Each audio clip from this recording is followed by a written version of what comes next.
everyone and welcome back to my channel. Today I am doing quite a fun video, a little bit different. I've not done one before and it's a Q&A.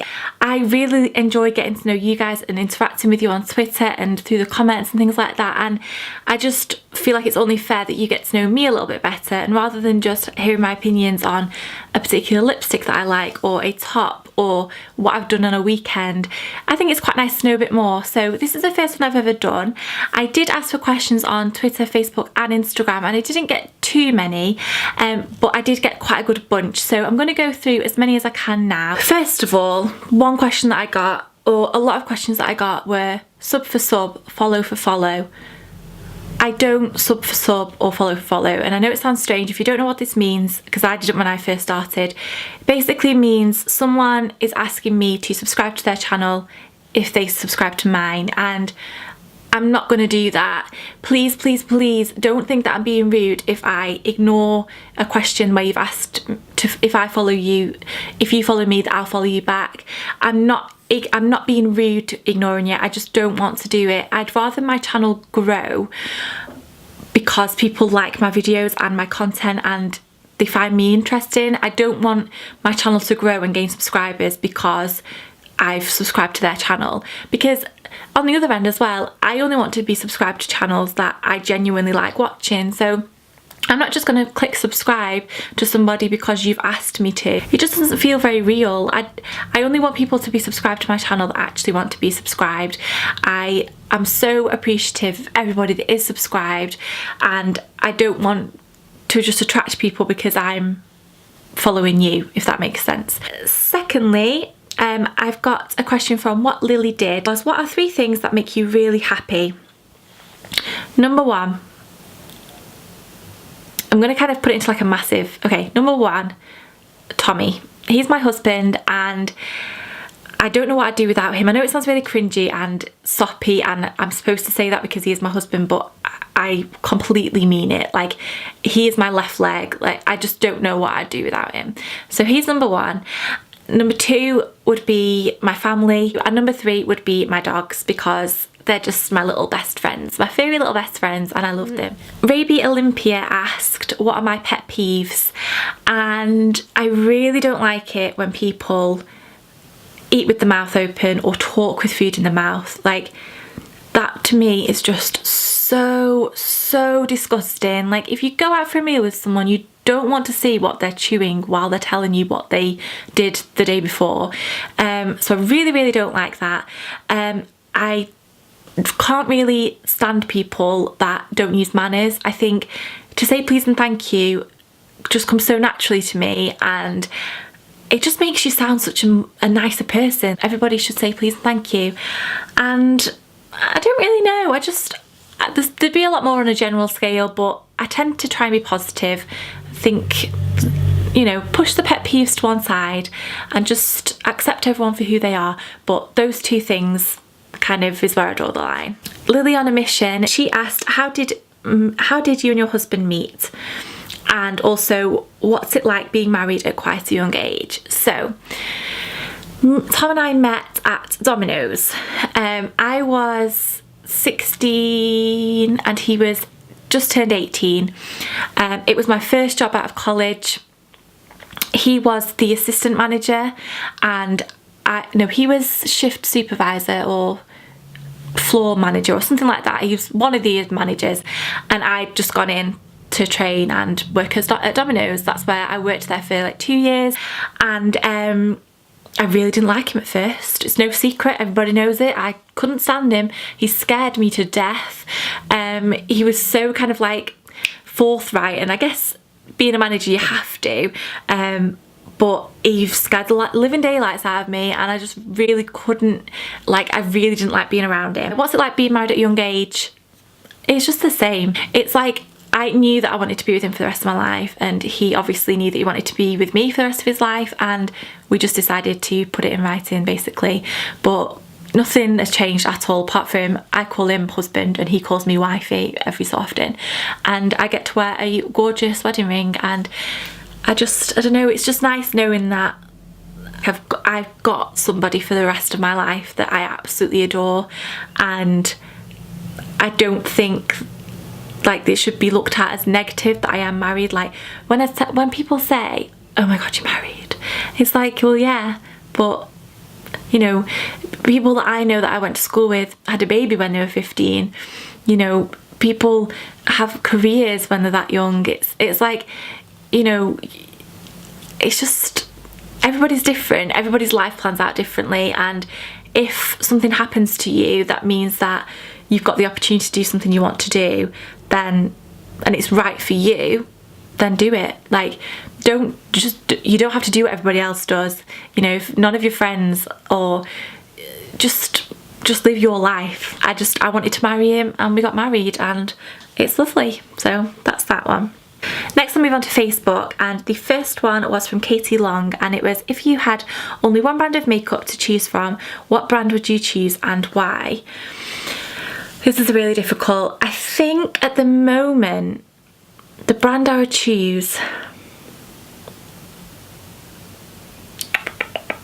what first came into my head was MAC. They do everything. Like, they have everything that you would need in one brand. Every colour, every kind of finish. Probably MAC. Sophie Louise Gordon, if you could choose only one makeup item, which would it be? One thing I couldn't go without as a makeup item. If I could only use one thing, there's no helping me, is there really? Like, if I put one thing on my face, it's not going to make any difference. I'm still going to look terrible. Probably mascara, because I think that instantly makes your eyes look bigger, instantly like makes you look more awake. Emma Johnson asked, what is your favourite part about the whole of this new experience? There's so many things that I really love about it. Not only do I feel like I'm part of an amazing community, like there are so many amazing people involved, but I'm just really proud of myself. For such a long time I had no idea what I wanted to do with my life. You know, I'm not saying that this is going to be it forever, but I just didn't really have anything that was mine, that I was passionate about, that I felt like was making a little bit of difference to even my day, never mind anybody else's. And I feel like by doing this, it's just something that I really enjoy, and it's just, I feel like it's like a new lease of life. I don't know, and not everybody gets it. When you say to people I've got a YouTube channel, they're just like, what? But for all of you that watch and subscribe and you get this community and you watch YouTube videos and you know what it's like, then you know what it feels like. And I wouldn't give it up. There are so many things I love about it. I love that I've got to know so many more people, interact with loads of people, and it's just incredible. I just would not change it for the world, and I just wish that I'd done it sooner. I got asked by Modestly Mandy, what part of England are you from? I'm from Blackpool, which is the northwest of England, so on the coast, quite northern. And what uni did you go to? I went to Liverpool Hope for 2 years, and then I transferred my credits to the Open Uni, and then since then I've been doing university from home, and I'm due to start my last module in October of this year. My university story is quite complex, and it's a topic that I feel quite passionate about. So if it's something you want to see, if you want to see my university story, college, education kind of video, and hear me talk about that, then please let me know, because I definitely would like to film something like that. Lauren Gier asked, what's your most expensive beauty letdown and cheapest beauty love? I don't know. Maybe my NARS Creamy Concealer. It was so hyped up, it's still so hyped up, and I've used it in videos. I do think it's a good concealer, but it's like over £20, and compared to my collection concealer, I just don't think there's any comparison really, and there's no reason why I would buy the NARS one again over the collection one, which is like a fraction of the price. So probably my NARS Creamy Concealer. And the cheapest beauty love, probably my collection concealer, so they probably go hand in hand. It's about £4.50 and it's amazing. Tara Jones asked, what was the most difficult part of starting your YouTube channel? That's a really good question. The most difficult part was just having the courage to do it. to actually start it. Like, I was sitting on my website and my channel for such a long time, and I just kept putting it off. There was always something that wasn't quite right. Put it off for so long, but I think you just need to do it. I think that was probably the most difficult part, was just starting it, just having the courage to start it, having the courage to, for ages I couldn't decide whether I wanted my Twitter to be private or keep it like have a separate Twitter from all of my friends and family, so it was kind of like a secret channel that nobody would know about. And then I just thought, I really enjoy this and I'm doing it, so why should I be embarrassed? Just having the courage to do it and probably telling people what it is that I'm doing, and just going for it. I don't know if I really answered that, but hopefully that made sense. Chelsea Lowenna Clark, who is one of my very, very good friends from back from high school days, she's asked, what are your all-time favourite high-end and also drugstore foundations, concealers, mascaras, blushes, eyeshadows, one of each? Whoa, Chelsea, that's like a mammoth question, and you're gonna have to be patient because that is actually going to be a kind of video, so I'm not going to answer that now. I'm gonna leave that for its own video, for a whole video just on that question. I really appreciate everyone that did ask me a question, and I'm hoping to do more of these. I think I've rambled on a little bit. I really hope that you feel like you've got to know me a little bit better, and if there is anything that you do want to ask me or know, then please let me know, or follow me on Twitter. I'll leave my little thing here, and then next time I want to do a Q&A, you can tweet me your questions, because I've really enjoyed this. Like, it's nice to just sit down and talk to you rather than talking about things to you. It's just nice. I really hope you've enjoyed this video. I'm really, really cold. I'm gonna go and put the heating on. All of my hairs are standing up on my arm. And probably gonna have a brew or something nice and cozy. And yeah, I hope you're having a lovely, lovely day.